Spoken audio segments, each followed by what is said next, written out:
नमस्कार दोस्तों, NA24 news में एक बार फिर से स्वागत करते हैं। और स्वागत के साथ साथ आज हम बात करेंगे अमेरिका के तीसरी दुनिया हो जाने के बारे में। जी दोस्तों, आपने सही समझा और सही सुना भी। आप सोच रहे होंगे कि ये दुनिया के सबसे बड़े और सबसे पुराने लोकतंत्र का एक तीसरी दुनिया हो जाने का मतलब क्या बताना चाहते हैं आप। जी दोस्तों, आपने सही सुना और सही समझा। अमेरिका के तीसरे दुनिया हो जाने का मतलब क्या है। एक देश, एक लोकतांत्रिक राष्ट्र होने के नाते अमेरिका का तीसरे दुनिया हो जाने का मतलब हमें या फिर हम जैसे लोगों को क्या समझना चाहिए। सवाल इतना ही नहीं है, सवाल थोड़ा सा लंबा है और थोड़ा सा सोचने और समझने वाला है।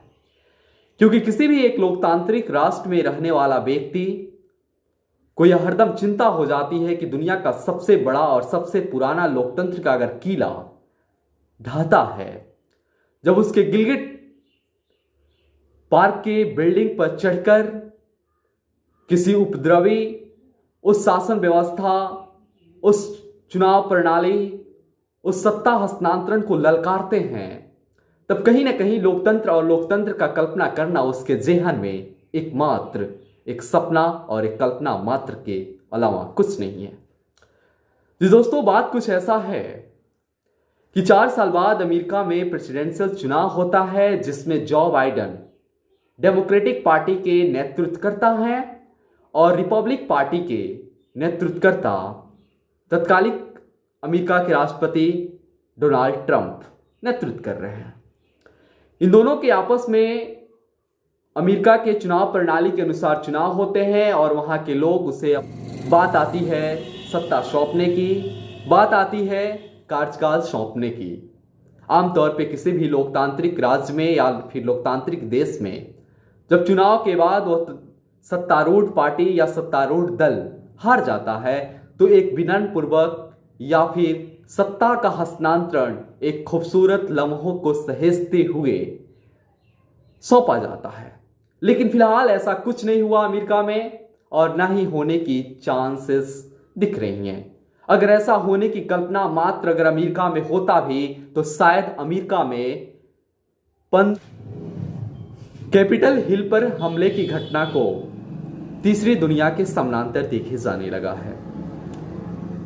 तीसरी दुनिया का मतलब क्या होता है दोस्तों, आपको बता देना पड़ेगा मुझे।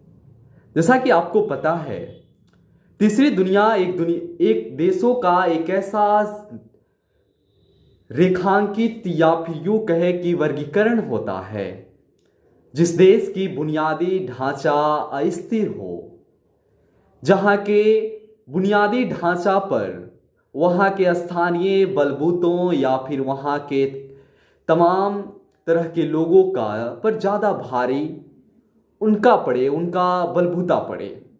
दोस्तों, बलबूता कहने का मतलब ये नहीं कि आप गोलियों और बमों की बारिश कर दें और वहाँ के बुनियादी ढांचा को ढा दें तो आप उस तीसरी दुनिया वाले देश में गिने जाएंगे।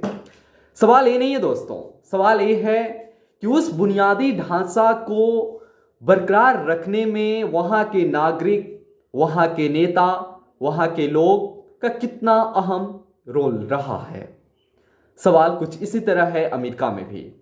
सवाल जैसा कि 6 जनवरी 2021 को ऐसा माना जा रहा है कि ट्रंप के समर्थक के द्वारा कैपिटल हिल पर आक्रमण किए गए एक भीड़ के साथ, और उस भीड़ के साथ तमाम तरह की बुनियादी चीज़ों को तोड़ने, मोड़ने और यहाँ तक कि अमेरिका के जो एक सबसे मजबूत किला है, जी मैं इसे किला कहूँगा, जिसे आप कांग्रेस के नाम से जानते हैं, उस कांग्रेस या अथवा वहाँ की संसद, इस कांग्रेस को तोड़ने, मोड़ने और यहां तक कि इलेक्टोरल बोर्ड को झुटलाने का आरोप भी इस पर सिद्ध होता है।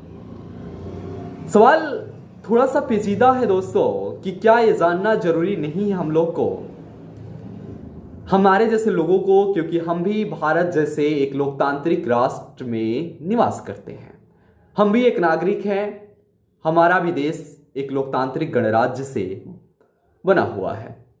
लेकिन दोस्तों आपको बता दें कि तीसरी दुनिया का मतलब उस तरह की दुनिया से नहीं होता है जहां पे बुनियादी ढांचे ही सिर्फ और सिर्फ क्षतिग्रस्त कर कर अपने अनुसार परिणाम को अर्जित किया जाए।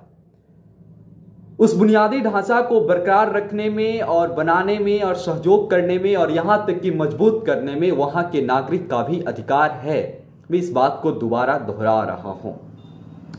खैर, इसके आगे हम चलेंगे, लेकिन इस आपको बता दें दोस्तों, क्योंकि ऐसा माना जा रहा है, माइक पेंस अमेरिका के तत्कालिक राष्ट्रपति का अपना एक मानना है कि डोनाल्ड ट्रंप मुझ पर एक दबाव डाले कि आप जो इलेक्टोरल कॉलेज का गणना फिर से कराने की सिफारिश करो। माइक पेंस का जवाब इनका मनाही में था, मतलब मना करने में था। तमाम तरह के आरोप प्रत्यारोप से अमेरिका के राष्ट्रपति का चुनाव एक हाई वोल्टेज ड्रामा के रूप में बदल चुका है। लेकिन उसके बाद वहां पे 15 दिनों का पब्लिक इमरजेंसी लग चुका है, जब तक सत्ता का हस्तांतरण डोनाल्ड ट्रंप से लेकर जो बाइडेन को नहीं दिया जाता है। इसी बीच अमेरिका के राष्ट्रपति का मानना है, और अमेरिका के राष्ट्रपति बाहर आए और उन्होंने बताया कि हम शांतिपूर्ण सत्ता का हस्तांतरण करने के लिए तैयार हैं। वो लोग जो आक्रमण किए, जो इस तरह के काम में शामिल थे, वो मेरे प्रिय थे, वो मुझसे प्यार करते हैं। सवाल थोड़ा सा पेचीदा है दोस्तों, क्योंकि एक देश के लोग, एक नागरिक जब एक नेता से प्यार करने लगता है तो वह निश्चित ही ऐसे ही परिणाम सामने आने लगते हैं। मैं ऐसा इसलिए कह रहा हूं क्योंकि जब आपका प्यार, जब आपका मोहब्बत एक पार्टी पॉलिटिक्स से छोड़कर, एक विचारधारा से छोड़कर, एक समाज के हितकार्मिक कल्याण के काम को छोड़कर एक पार्टी विशेष के नेता तक आ जाता है, तो निश्चित तौर पे वह एक तानाशाही और ये तानाशाही ही होता है। खैर दोस्तों, जो भी है, आगे उस पर हमारी नजर बनी रहेगी। लेकिन इसके पहले हम आपको बता दें कि यह तीसरी दुनिया अमेरिका को और अमेरिका जैसे देश को तीसरी दुनिया से नवाजा जाना कितना शर्मिंदगी है, कितना सोचने और समझने की जरूरत है। मेरा मानना है कि तीसरी दुनिया अमेरिका जैसे देश के लिए कहना उचित नहीं होगा, क्योंकि जब आप भारत को याद करेंगे तो भारत में ऐसे अनगिनत घटने हो चुके हैं। भारत तो तीसरी दुनिया का नहीं हिस्सा है। आप याद कीजिए सुबोध सिंह को, आप याद कीजिए हाथरस कांड को, आप याद कीजिए राकेश अस्थाना और आलोक वर्मा के बीच के आरोप को, आप याद कीजिए उन तमाम तरह के भारत में हो रहे बुनियादी ढांचों पर प्रहार को लेकर, जो कहीं ना कहीं भारत को भी तीसरी दुनिया की ओर धकेलता हुआ नजर आता है। लेकिन दोस्तों, अमेरिका के लिए ही तीसरी दुनिया का मतलब क्या समझे? दोस्तों, मेरे हिसाब से तीसरी दुनिया का मतलब ये नहीं होता है कि एक चंद नेता के फेवरेट बरसों से बना बुनियादी सिस्टम को ललकार दें। मेरे हिसाब से ये नहीं होता है तीसरी दुनिया का मतलब कि किसी चमचे के बदौलत अमेरिका जैसे इतिहास को शर्मनाक की अंधेर रात को झेलनी पड़े। मेरे हिसाब से तीसरी दुनिया का मतलब ये नहीं होता है कि किसी चमचे के बलबूते से चुनाव जीतकर राज किया जाए। मेरे हिसाब से तीसरी दुनिया का मतलब ये नहीं होता है दोस्तों कि कोई चमचा अपना राष्ट्रपति चुने और देश का नागरिक बस देखते रह जाए। खैर, मैं अमेरिका को तीसरी दुनिया कहने के वाजिब और उसके जवाब में नहीं खड़ा हूं, लेकिन इतना खड़ा हूं कि जो भी बुनियादी सिस्टम को ललकारा है उसको सजा होनी चाहिए, क्योंकि एक बुनियादी सिस्टम का ललकारना कहीं ना कहीं उसके अस्मिता, उसके इज्जत, उसके सब कुछ जुगा के रखने वाले को ललकारने जैसा है। मिलते हैं हम नए वीडियो के साथ, दीजिए मुझे इजाज़त। नमस्कार। अच्छा लगे तो लाइक कीजिए, कमेंट कीजिए, शेयर कीजिए। मिलेंगे एक नए वीडियो के साथ, तब तक के लिए धन्यवाद।